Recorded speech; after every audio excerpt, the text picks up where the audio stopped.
All right. My name's Nate Manahan. I'm here in Indianapolis, Indiana, and it's time for Season 2, Episode 2 of POS Uncensored. And today we're going to tell you how to sell to liquor stores.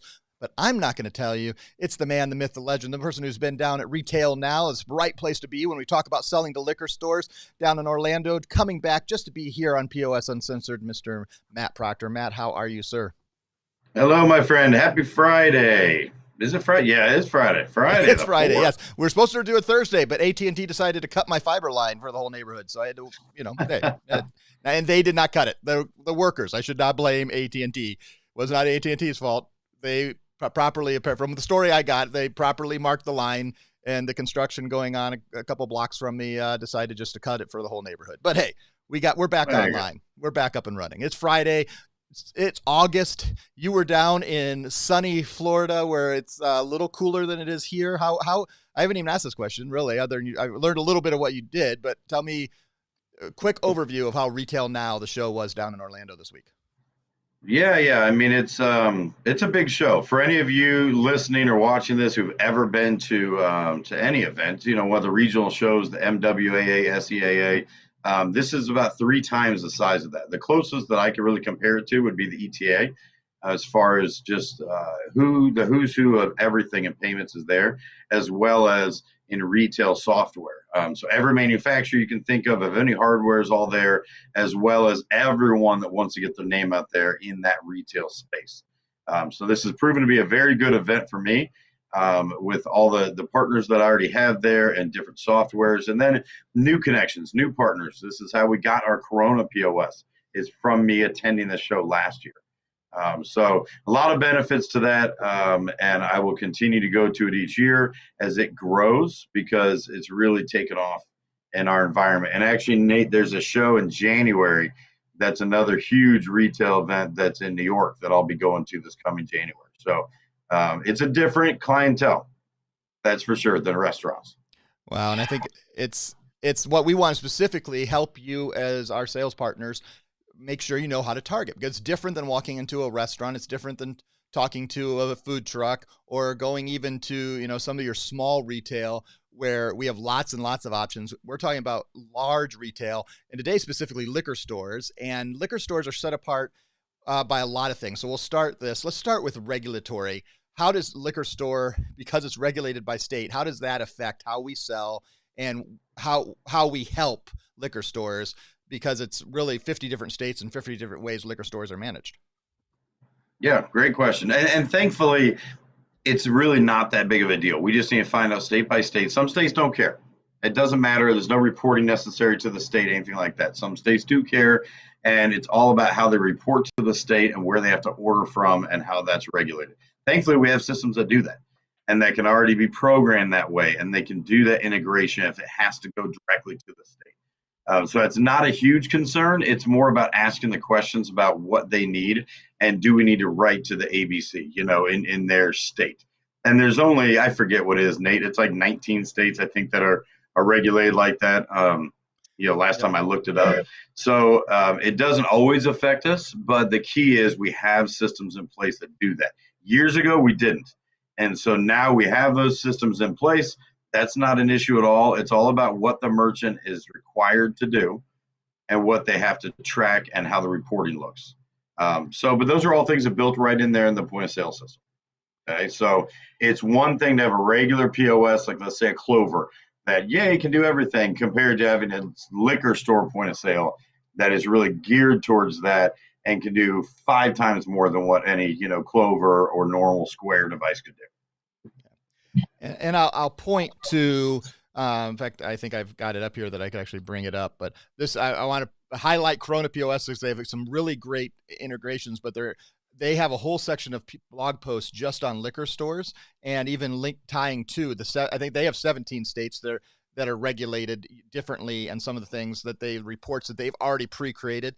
But going into that, there's some of the things that set liquor stores apart, not only regulations, but just some of the things like age verification and the huge amount of inventory. I don't even know where to start, but let's start with inventory. What's different in liquor store inventory that is probably different than managing inventory that maybe, if you're a clothing store or a bookstore? What sets the inventory apart in a liquor store, Matt?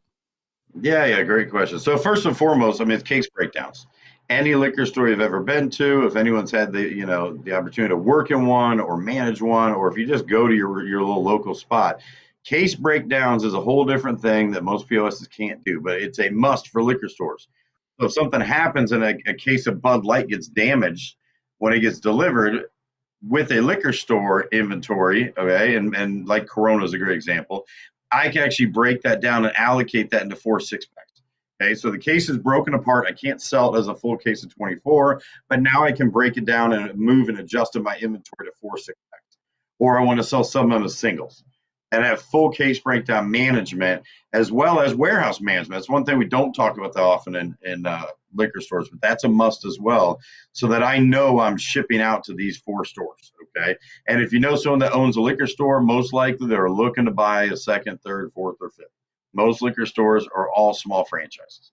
Okay, and so having a software that can do that with inventory is critical. So where in restaurants, it's just all item level inventory. That's it. Maybe they want ingredient inventory for their restaurant. That's rare, but they want to break down the salt, sugar, flour that's in every product. But when it comes to liquor stores, you have to do case breakdowns and discounts. Very, very, very good discounts. And that also ties into inventory. Most people don't realize that.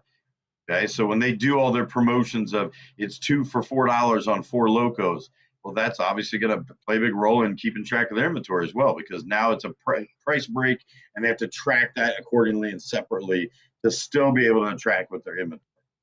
So, and the good thing is our systems help with that. They help program it. They have smart imports available. They have ways to be able to assist our merchants.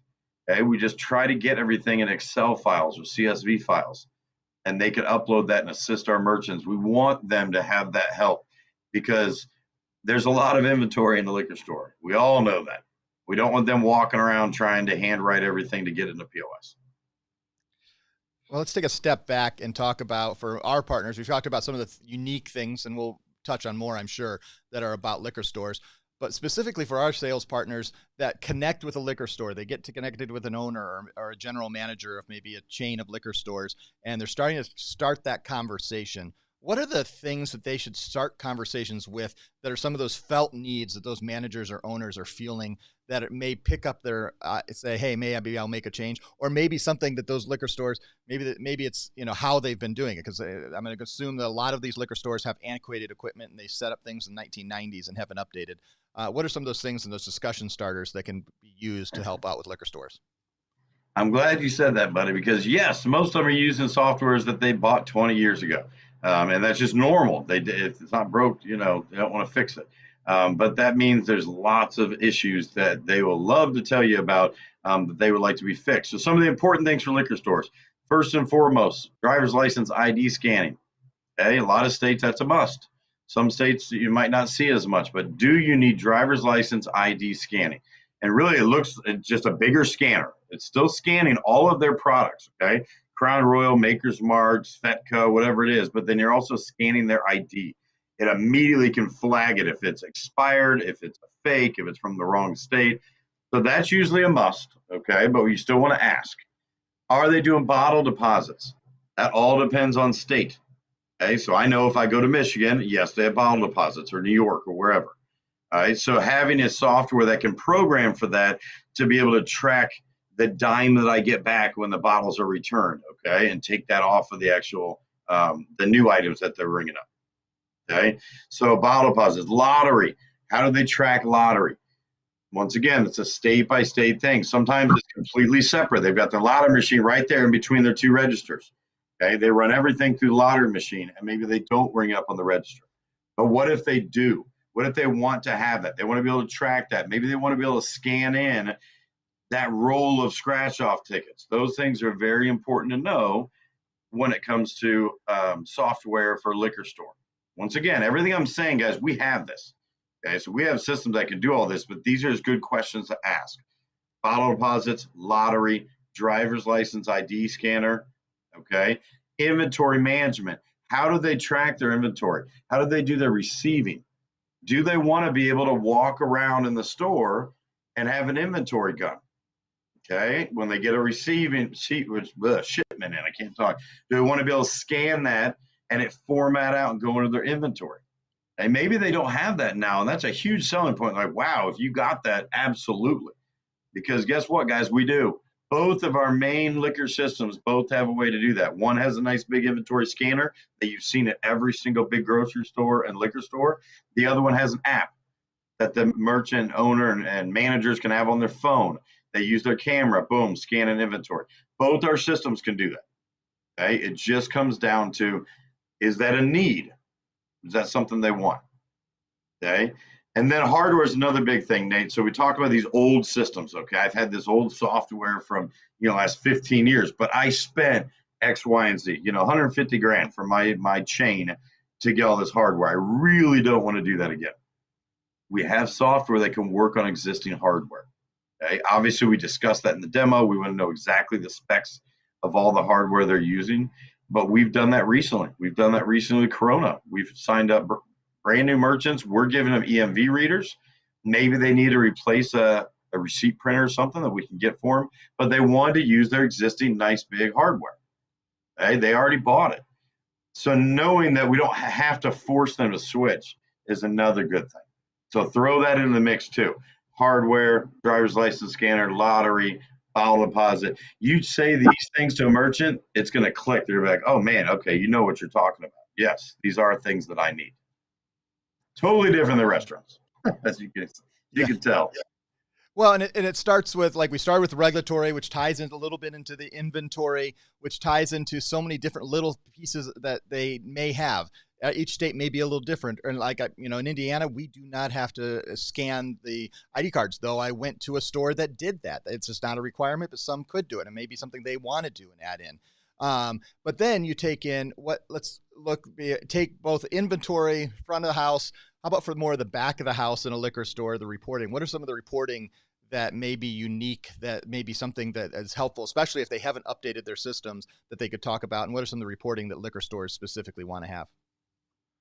Yep, absolutely. So some of that reporting is very detailed, like I said, down to the item level, down to the case breakdowns, because they have to have that accurate. Okay, it's going to throw everything off. We're talking about liquor stores. The only thing that matters to them is inventory and reporting for the most part. They obviously their employees are going to clock in and clock out and all that good stuff. And so they'll have their payroll reporting. But being able to have reports that can also be sent automatically, that's a big deal because usually the owner is not going to these stores day to day at all. And they'll have a regional director who their regional is in charge of the 7 locations or whatever. So being able to have these different locations automatically generate and send these daily reports, inventory levels, and item levels to each owner. That's how they order. If you guys don't know that, that's a very important thing for you to understand. Every single liquor store orders based on sales. That's it. Okay. Obviously, they're going to bring in new items when there's a new Anheuser-Busch product or the No family comes out with some new Jim Beam product. Sure, they're going to want to try it and they're going to do it in a test store and see how much it sells. But bottom line is they're looking, they have to know how much Jack Daniels I sold, not just the 750s, the 1 liters and the 1.5 liters. So I know what I'm ordering next. So item level reporting is huge when it comes to liquor stores because that's how they place their order. They got to know what's moving and what's not moving. And when it comes to beer and craft beer, that's a big deal. They don't want to order some fancy craft beer if it's never going to sell and it's going to expire on the shelf. Okay. So keeping track of that is a huge thing. Hopefully that helps. I could go on forever about reports, but those are some of the main ones. Well, and then let's talk about, because you started talking about like a general manager managing 7 stores, and we've mentioned it several times, single location versus a lot of liquor stores, especially in metropolitan areas, they're going to be more than one because once you have the inventory for one, it becomes exponentially cheaper to keep expanding and being able to, actually drive more product. And then, so you see a lot of multiple location. How does that change when you walk in and talk to a general manager who's managing one store, but is part of a chain of 18 versus 50 versus 3? How does that break down, and what should our partners be looking for when talking to people that are hopefully the decision makers, and how do they even get to the decision makers when they get larger? Because it's not the general manager when at the store that is overseeing the POS when it's a 17 location, most likely. Yep, and that gets us right back into enterprising, and that's just one more thing to talk about. So when you know they have multiple locations, don't be worried, don't be scared. Talk about that. Hey, from your back office there, can you go in and can you order for any single location? Can you change the price per location all from one back office? A lot of them are going to say no. Like, no, we do have to log in and click on it's an extra step to get to each one. We have systems that do have enterprise capabilities and they can go in and add one new item, okay? Crown Royal Fuji Apple or whatever new Crown Royal product they come out with. Let's say they want to bring it on board and they're going to put it in 3 stores instead of the 7. And the price is different at one of those 3 stores. They can add it from one central office and be able to push that out to the other locations and it just shows up right away. A lot of the older technology from 20 years ago, they just don't have that capability. So being open and talking to them about how they currently are running the business and what are things that will make their life easier. Okay? And then let's make sure we can actually do that. One thing I really want to bring up, Nate, that I forgot to mention when we're talking about reporting, scan data. Okay? That's a big deal. In the past, we've never had access to that. Our systems now can do that. Corona specifically has the ability to do scan data. So what that is, guys, is when Marlboro and Camel and these tobacco companies send out those discounts. Okay, and I'm unhealthy. I'm a smoker, so I get them. You get them in the mail. It's a coupon for $1.50 off 2 packs. Well, they have to track that. If the store is accepting those and scans that in, they need to track that and be able to send that data back to tobacco companies. Okay, that's how they get reimbursed for that, and that's called scan data. And a lot of liquor store softwares don't do that. Okay, we have that integration available with Corona. It is a cost one time to be able to set that up. But that's important for you to know too. If you see tobacco, feel free to openly talk about it. Do you guys accept coupons for those? Do you have to report for that? And they'll say yes or no. A lot of times tobacco is ordered differently. So they can order different types of cigarettes and dip and whatever per store. They don't have to do a company report. So, gosh, it sounds like I live in a liquor store, Nick. It's not good, but But I promise, guys, I know everyone down here thinks I'm just a restaurant guy, but I mean, I spent a long time being a wine director for a 19 location liquor store. So Yeah. that really opened my eyes to a lot of how to run that establishment. It's very different than a restaurant. But I loved it. I embraced it, and it helped me learn a lot about the industry. Well, and I've learned a lot because I remember you been pointing out to me like how they priced it was showing which things are available for certain. I think it was for coupling together, whether they had a 7, 8, or 9 on the end of their pricing and the strategy. And I don't know if that's around. That was the one we were in together there here in Indy. Yep. But there's so many things, so much going on, including then you have places that when they're retail where they have to have separate liquor stores tied to their other bodega or convenience store. And so they have 2 locations right next to each other, but they need to run totally separately, but also be merged together. Is that something our systems can do where they can manage and see, man, here's the convenience store, here's the liquor store. They're right next door, but they're separate doors because of this, how the state rules are in there. But they're the same company managing both. Is that things that we can help with? Yeah, absolutely. And most of the time we have to have a separate MID, especially at that state regulator, if they have to have that. But once again, with our enterprise software, that's no big deal at all. We do that all the time. They can have just two MIDs, name might be different or just, the DBA is off, but then we still can connect the two. So they can do that if, oh, hey, we need to grab this bottle of, Cheetos vodka and then use it over here. That's not a problem.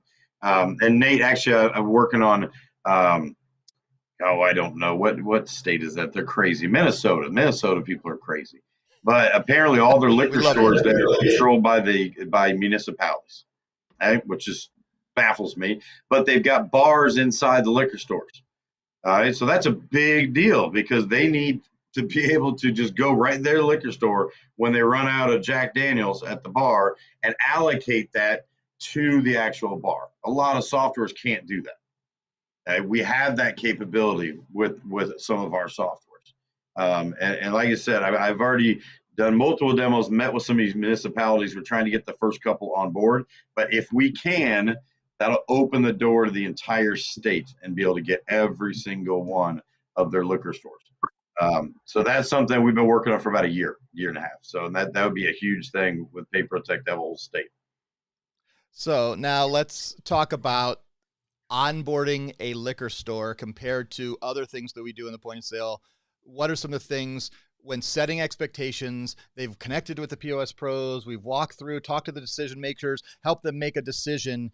But then they're saying, okay, yes, we want to roll into you. What are things they need to think about then taking that next step of onboarding when doing something that has this inventory specific, maybe multi-location, enterprise things? What are things we need to think about in the onboarding to make sure we're setting expectations and fulfilling those expectations? Yeah. I mean, obviously, time frame and just overall timing is critical. To plan it out because this is a big transition. Okay, it's in a small little restaurant that's just switching over. So inventory is number one, the most important. Being able to extract that inventory from their current point of sale system and be able to get that into a CSV or Excel format. That's it. That's the biggest first hurdle. Most of them already have that. Some of the issues we've run into is, let's say we did have one last year that was a really small liquor store, and I don't know how much money or product they were losing every year, but they used a cash register. They had no inventory, and they didn't do an inventory count ever. And so for them, it was more challenging. And thankfully, the agent was very hands-on, and they went in and they went through and counted every little thing, boom, boom, boom, and the agent quickly typed it up, put it in a spreadsheet. So that was a unique case. 95% of the time, if not more, they already have all this information. Okay, it's just pulling it out of their current software. Worst case scenario, even if they can't do that, all their vendors have a list of everything that they buy from them and they send to them. We can also send those in to get programmed. So they get that from Southern or Brown or RNDC or whoever it is that they're buying from. Hey, send me over. They have their reps they talk to every week. Send me over my list of everything we normally order from you, prices, stuff like that. That at least can get everything programmed in their software and in their system so it's ready when it's arrived.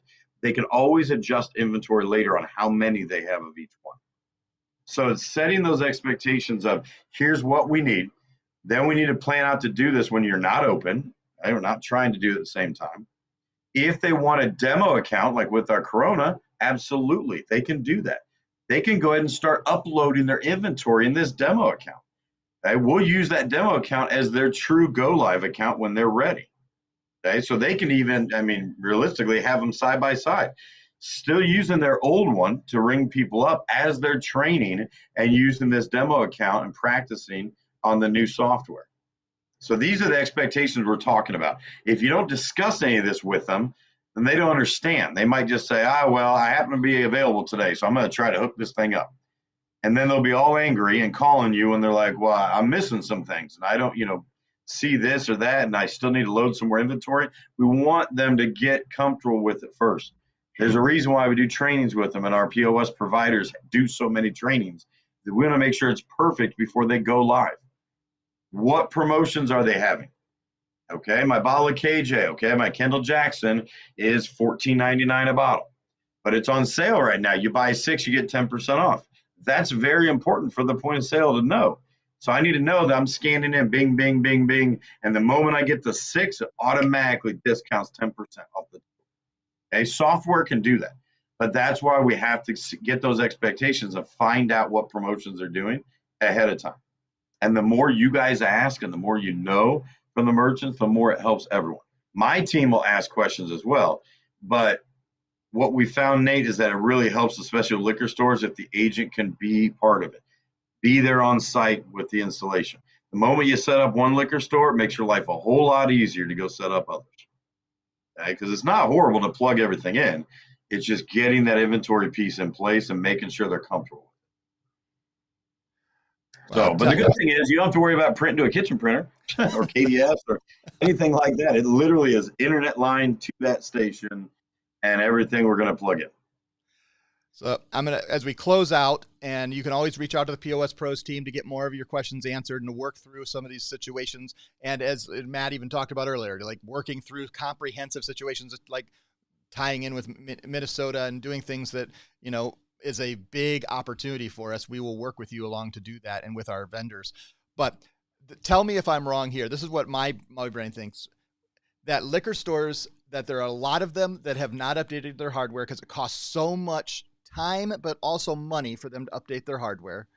And because liquor stores are the number one really merchant for us that never fights against doing any differential dual pricing, edge pricing model, they with our ability to offer them a $1,500 credit for every $20,000, that's a great lead in to getting into liquor stores, because one of the reasons they don't even look is because they don't want to dump $20,000 into hardware. And we can take a big dent out of that, because we know in the United States, average person in the United States drinks 4 drinks a week. That means there's a lot of liquor moving out of those liquor stores. There's a lot of volume going through, and a great lead in is, hey, if with this, we can help with this hardware a lot. It's not a lot to your bottom line. Am I correct?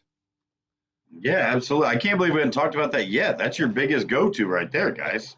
A lot of these systems that are older, they don't even have the ability to program for dual pricing, or they've never even thought about it. And really, almost every liquor store in the country should already be doing this. I know last time I was in Atlanta, everywhere I went, they already were doing it. Every liquor store. Same thing in Ohio. So this is a big thing, especially when the pandemic hit. What was the best business to be in is a liquor store. Everyone was drinking more, so the sales went up 3 times, and we sold a lot of liquor POS during that. But so that's a big go-to right there, is the amount that they're going to save, and that helps towards the hardware. They're not used to that. Like Nate said, they're used to paying a lot of money. I got a local franchise here before we went on air that I was telling Nate about we're going to bring on board, and the guy spent over $100,000 originally on his hardware. We're switching them over now in our hardware, because we get great prices being a reseller, only $55,000. He wanted to negotiate with me. So we're going back and forth on his pricing and what we're placing them at, and I was able to cut him a deal down to $40,000. I mean, that less than half of what he had paid in 2002 for this older hardware and software that he's got. Okay, so just like that, boom, DocuSign's out. Let's get it signed up. Okay, so we're always here to help with that. Talk about dual pricing, explain it to them, how much money it puts back in their pocket. Obviously, that's a huge deal breaker right there. That'll sell it for you every time. All right. What have I missed that I didn't ask you? One of the things I was thinking about, we didn't talk specifically, it's not really e-commerce, but delivery and online ordering has become more and more of a thing in liquor stores. And I know Corona has specific pieces of that, and so does Retail Cloud, our 2 main liquor store POS. What are there questions we should ask around the online ordering and that really how that's, I mean, talk about something that's changed during the pandemic. So. Yeah. I mean, Drizzly's the main one. Thankfully, Corona, yes, they do integrate to Drizzly. We get QuickBooks questions sometimes. Our software is connected to QuickBooks Online. Thankfully, throughout the last 5 years, more and more companies are switching to QuickBooks Online instead of the traditional versions. They have to upgrade every year. So that's a big thing for their accounting department. Once again, Corona has open APIs too. So if they have other integrations to softwares that they may have used in the past, we can look into that and tying that together with the POS. So it's just, once again, having that open discussion with them. I'm double checking too, Nate, as some of my other, fun things. Online ordering, even if you're not doing delivery, having a good e-commerce platform is a big deal. And a lot of liquor stores are doing that now for pickup, or they're partnering with Drizzly to be able to do that kind of delivery as well. So in the past, we never had that. And then once the pandemic hit, it was like, boom, liquor store software has jumped on that right away and all tried to make these partnerships. At this point, we don't have a connection with the food apps. Okay, Grubhub, Uber Eats, I know they're delivering liquor in some states right now. We don't have that tie-in capability. That would still, be separate. But Drizzly, who truly just does the delivery of like liquor stores, we can handle that right now. So that's well, a big and they're deal. doing the crossover. So on that, I would imagine. I mean, so that Uber owns Drizzly, and so I would assume, because you can now pull up Uber Eats in Indianapolis here, and you'll see your Drizzly customers. King Liquors is on my Uber Eats, which I was like, why is that happening? On research, and it's because Uber and Drizzly are the same company, so they'll make it easy for us eventually. They want us I didn't know. You just told me that, so I was like, there you go. There you go. So. Nice. All right. Well, we want you selling liquor stores because there are, I should know this number. I have the idea, Matt. I probably could Google it. I'm not going to take the time. You guys Google it. But there are tens of thousands of liquor stores. Tens of thousands. And they're recession proof. I mean, they literally are recession proof. We know that for a fact. Yes. I mean, they're not going recessions anywhere. Are probably good for them, to be honest. They do better in recessions. Yeah. They really do. But I mean, think about it. All the partners we have on here that don't drink are still go to a liquor store to buy their father-in-law, a bottle of wine, or you're getting something as a gift for someone. So even the people who are not, having their own libations, they're still buying, and they're getting the best price and looking and checking out that customer screen, and they're upselling them at the local liquor store. So it's like everyone goes in there at some point. So go talk to your liquor stores. Start that relationship. Go to POSlead.com. Start working with the POS Pros team, and let's move some liquor stores. And I also know, just from talking to a few managers, they don't want to make those. They sell a lot in the fourth quarter. So let's get those changes made in the third quarter so they can get up and they have their whole inventory and all the stuff that goes on to that fourth quarter sales as we get into the holiday season. Let's get them onto a system that'll better serve them, and you get those processing dollars on those cash discount edge dual pricing models. It's going to be a great thing, man. Closing comments, Matt? No. I was going to mention that. So now that the two major holidays coming up are Labor Day and Thanksgiving. They get absolutely killed at liquor stores for those two holidays, and that's not even getting into the actual December holiday spirit. But those two holidays are huge. So right now is the perfect time. Okay, we got 2 months before we really get to that first holiday. Then we get a break and we get another 2 months for the next one.